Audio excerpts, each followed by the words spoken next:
আলাইকুম প্রিয় শিক্ষার্থীরা, তোমরা নিশ্চয়ই ভালো আছো। আমি আল্লাহর রহমতে আলহামদুলিল্লাহ খুব ভালো আছি। আমি আজ পঞ্চম শ্রেণীর বিজ্ঞান বিষয়ের অনলাইন ক্লাস নিয়ে আসছি।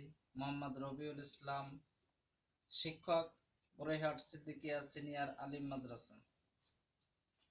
প্রিয় শিক্ষার্থীরা, আজ তোমাদের সাথে আলোচনা করব পঞ্চম শ্রেণীর বিজ্ঞানের। দেখো অধ্যায় ষষ্ঠ ষষ্ঠ অধ্যায়ে দেখো তোমরা সুস্থ জীবনের জন্য খাদ্য।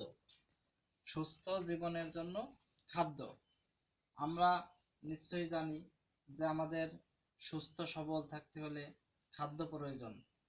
তাই দেখো এই জায়গায় তোমাদের আলোচনা আসছে। আমরা চতুর্থ শ্রেণীতে জেনেছি সুষম খাদ্য আমাদের সুস্থ রাখার জন্য প্রয়োজনীয় পুষ্টি সরবরাহ করে।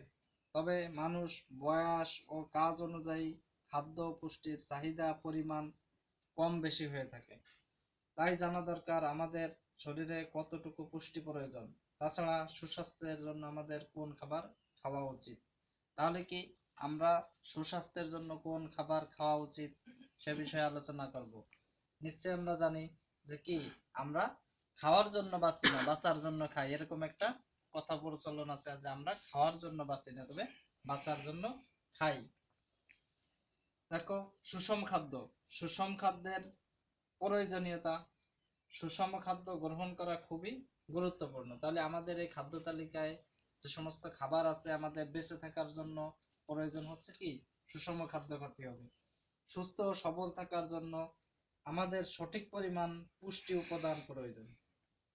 প্রয়োজনীয় পুষ্টি না থাকলে শরীর দুর্বল হয়ে পড়ে, সহজেই রোগে আক্রান্ত হয়, শরীরের কর্মক্ষমতা হ্রাস পায়।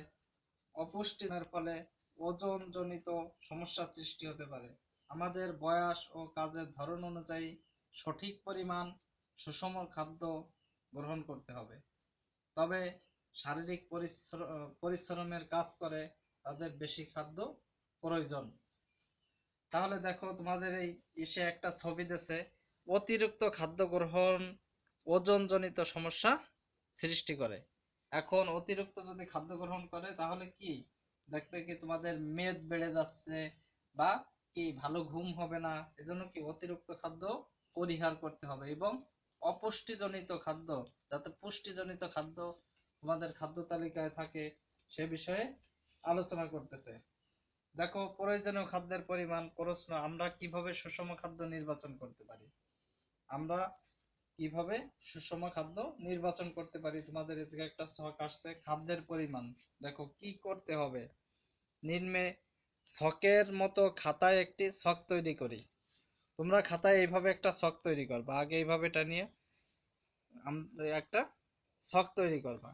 এরপরে তোমরা এই ছকে দেখো সকাল দিয়ে তোমাদের দেওয়া আছে, তোমরা এই জায়গায় লিখবা দুপুর বিকেল। তাহলে সকাল দেখো কখন খেয়েছি, সকালে খেয়েছি। কি খেয়েছি?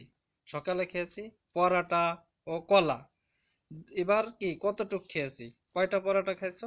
দুটো পরোটা খাইছো, একটি কলা খাইছো। এবার তুমি এই জায়গায় লিখবা দুপুর। দুপুর হলে কি এই জায়গা দুপুরে ধরো এই জায়গা কি একটা ডিম ও এক পিস মাছ। এই জায়গা ডিম আর মাছ লিখবা। দুপুরে ডিম মাছ লেখলা। মনে করো তোমরা যা খাইছো এই জায়গা লেখলা ডিম একটি, মাছ 2 পিস, এরকম। আবার বিকেল, এই জায়গা বিকেল লিখবা। বিকেলেও তোমাদের এই পুষ্টিজনিত খাদ্য খেতে হবে। দেখা যাচ্ছে এর ভিতর লেখলা কি এই জায়গা কি ভাজি ও গোশ, এরকম লেখলা। তাহলে কি ভাজি কতটুক খাইছো? ভাজি 50 গ্রাম পরিমাণ, আবার গোশ 2 পিস। এরকম ভাবে তোমরা এই ছক পূরণ করবা যদি তোমাদের পরীক্ষা আসে। এরপর দেখো